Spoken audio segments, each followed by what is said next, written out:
Ya, Shalom Bapak Ibu, selamat pagi, salam sejahtera bagi kita semua. Pagi hari ini saya ingin membawakan renungan kita dengan topik sakit hati. Ya, Bapak Ibu, tentu kita banyak mengalami, mungkin tidak banyak ya, tapi maksud saya hampir semua kita pernah mengalami sakit hati, yang namanya sakit hati. Dan anehnya, meskipun tahu tidak enak sakit hati, tetapi banyak orang mempertahankan sakit hatinya. Ya, nah pagi hari ini kita mau belajar supaya kita jangan mau sakit hati. Teristimewa karena ditegur, karena mendengar firman. Ya, mestinya kita memang memiliki hati yang lembut untuk menerima setiap kebenaran firman Tuhan. Nah, menarik sekali saudaraku, ada di dalam firman Tuhan mengenai sakit hati, satu peristiwa ini ya, di dalam kisah para nabi di kisah Alkitab, yaitu mengenai Raja Asa. Nah, saya bacakan firman Tuhan 2 Tawarik 16 ayat 6 sampai 12. Tetapi Raja Asa mengerahkan segenap orang Yehuda yang harus mengangkat batu dan kayu yang dipergunakan Baisa untuk memperkuat Rama itu. Ia mempergunakannya untuk memperkuat Geba dan Mispa. Pada waktu itu datanglah Hanani, pelihat itu, kepada Asa, Raja Yehuda, katanya kepadanya, karena engkau bersandar kepada Raja Aram dan tidak bersandar kepada Tuhan Allahmu, oleh karena itu terluputlah tentara Raja Aram dari tanganmu. Nah, jadi mengapa ditegur? Karena tadi itu Raja Asa dalam menghadapi Raja Aram, dia mengandalkan kekuatannya, mengandalkan Aram gitu ya, sehingga dia tidak mengandalkan Tuhan. Nah, apa yang disampaikan oleh Nabi Hanani adalah ini nih ya. Jadi mengapa katanya engkau bersandar kepada Raja Aram dan tidak bersandar kepada Tuhan Allah. Ayat 8, bukankah tentara orang Ethiopia dan Libya besar jumlahnya, kereta dan orang berkudanya sangat banyak, namun Tuhan telah menyerahkan mereka ke dalam tanganmu, karena engkau bersandar kepadanya. Jadi Raja Asa sebenarnya punya pengalaman, bahwa dia punya pengalaman mengalahkan Ethiopia dan Libya yang besar jumlahnya. Kereta dan berkudanya sangat banyak katanya. Tetapi Tuhan menyerahkan mereka ke dalam tangan Raja Asa. Kenapa? Karena ia bersandar kepada Tuhan. Ayat 9, karena mata Tuhan menjelajah seluruh bumi untuk melimpahkan kekuatannya kepada mereka yang bersungguh hati terhadap Dia. Dalam hal ini engkau telah berlaku bodoh. Oleh sebab itu mulai sekarang ini engkau akan mengalami peperangan. Nah, ini adalah firman Tuhan yang disampaikan kepada Raja Asa melalui Nabi Hanani. Nah, tetapi ya Hanani malah dibenci, dia marah sekali, ya. Nah, karena perkataan Hanani ini membuat dia katanya marah. Ayat 10, maka sakit hatilah Asa karena perkataan pelihat itu, sehingga ia memasukkannya ke dalam penjara. Sebab memang ia sangat marah terhadap dia karena perkara itu. Pada waktu itu Asa menganiaya juga beberapa orang dari rakyat. Sesungguhnya riwayat Asa dari awal sampai akhir tertulis dalam kitab Raja-Raja Yehuda dan Israel. Pada tahun ke-39 pemerintahannya, Asa menderita sakit pada kakinya yang kemudian menjadi semakin parah. Namun dalam kesakitannya itu, ia tidak mencari pertolongan Tuhan, tetapi pertolongan tabib-tabib.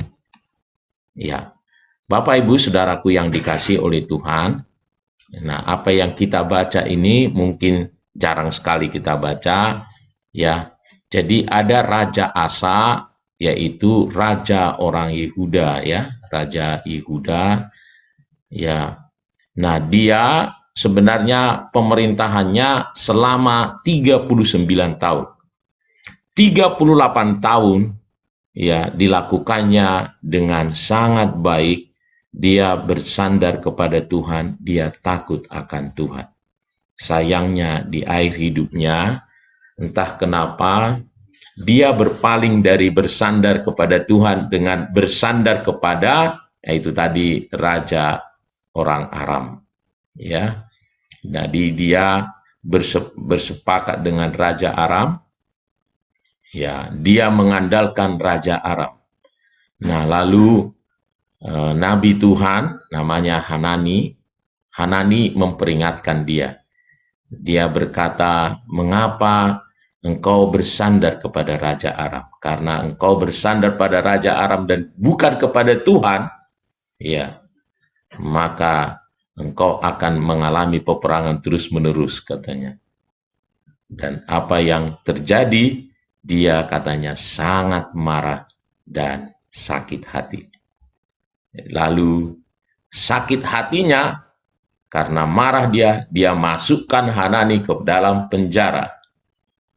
Lalu mungkin ada rakyat itu juga yang protes-protes, tidak dijelaskan saudaraku. Dia juga menyakiti rakyat itu, katanya. Ya, menyakiti rakyat itu, dan akhirnya katanya dia menjadi sakit. Dan kita akhirnya kalau kita lanjutkan, akhirnya pada tahun ke-39 pemerintahnya, akhirnya dia mati. Ya. Dan kalau kita lihat penafsirannya, akhirnya dia mati karena sakitnya itu dan karena sakit hatinya itu. Ya. Betapa bahayanya sakit hati, ya. Sakit hati karena ditegur, ya, ditegur, dan dia merasa karena dia raja ditegur dan dia tidak terima, ya. Nah, ternyata sakit hati saudaraku, ya. Jadi kalau lihat cerita ini, itu membawa kepada satu adalah kemarahan, sakit, membawa kepada tindakan yang salah. Jadi setelah marah, kita akhirnya melakukan tindakan yang salah. Kalau Hanani bilangi, mengapa tindakanmu bodoh, gitu. Dan dia makin bodoh karena dia akhirnya memasukkan Nabi Allah ini ke dalam penjara. Ya, dia tidak terima. Dan akhirnya melakukan kesalahan lagi dengan yang lain. Akhirnya juga menjadi sakit benar, bukan hanya hatinya yang sakit, juga fisiknya menjadi sakit. Saya jadi teringat kalau di dalam pelayanan, kadang orang yang sakit katanya seringkali harus dilayani dulu, jangan-jangan dia memiliki sakit hati, gitu, ya. Ya, banyak orang ternyata banyak orang sakit itu karena sakit hati. Dan yang parahnya, ya, di Asa ini terus saja tidak bersandar, tidak berbalik kepada Tuhan. Ya, ini berbeda sekali dengan tokoh leluhurnya yang bernama Daud. Ya, Daud ketika ditegur, dia merasa bersalah, ya, dan akhirnya dia kembali kepada Tuhan. Itu sebabnya selalu Tuhan memuji Daud ini memiliki hati yang lemah lembut. Ya. Asa sangat berbeda, dan akibatnya ketika dia sakit, dia katanya malah mengandalkan tabib-tabib dan bukan Tuhan. Saudaraku, sebenarnya tabib itu penting ya. Tetapi kalau di dalam orang Israel memang karena itu umat Tuhan, ya yang Allah mau apapun yang dikerjakannya, dia harus mengandalkan Tuhan. Itu sudah menjadi satu ketetapan, saudaraku ya. Nah, begitu juga dengan kita, ya. Nah, melalui renungan ini, saudaraku ya, mari kita memiliki hati yang lembut seperti Daud. Ketika kita ditegur, ketika kita mendengar firman Tuhan dan itu, wow, iya ya, saya harus berubah ini gitu. Ya, mungkin caranya salah, saudaraku, menegur kita. Ini Hanani memang dia waktu menegur saudaraku ya, dia berkata, kamu terlalu bodoh. Nah, itu yang membuat dia marah sekali, sebab dia adalah raja. Bayangkan dia sudah memerintah selama 38 tahun. Tapi kok dia bisa dibilang bodoh, katanya ya. Marah dia. Ya, ya kalau dipikir-pikir, waduh iya juga ya. Nah, tetapi saudaraku, yang Tuhan mau, meskipun kita sudah lama ikut Tuhan, kita terus harus memiliki hati yang mau, saudaraku, mendengar nasihat, mau mendengar firman Tuhan, karena yang Tuhan mau adalah kesempurnaan, saudaraku. Sebab Bapa kita itu sempurna. Tuhan mau kita terus melanjutkan ya hati kita ini yang mau terus dibawa untuk semakin lagi, semakin baik, tambah baik, lebih baik lagi. Terus saudaraku, jangan mau berhenti, jangan merasa sudah puas. Ya, kalau saya renung-renungin, wow, ini luar biasa. Ya, Raja Asa itu harus, nggak bisa ndak, dia terus harus menumbuhkan hatinya, terus mau terus ditegur, dibentuk oleh Tuhan, memiliki kerinduan hati untuk terus mau berubah lebih baik lagi.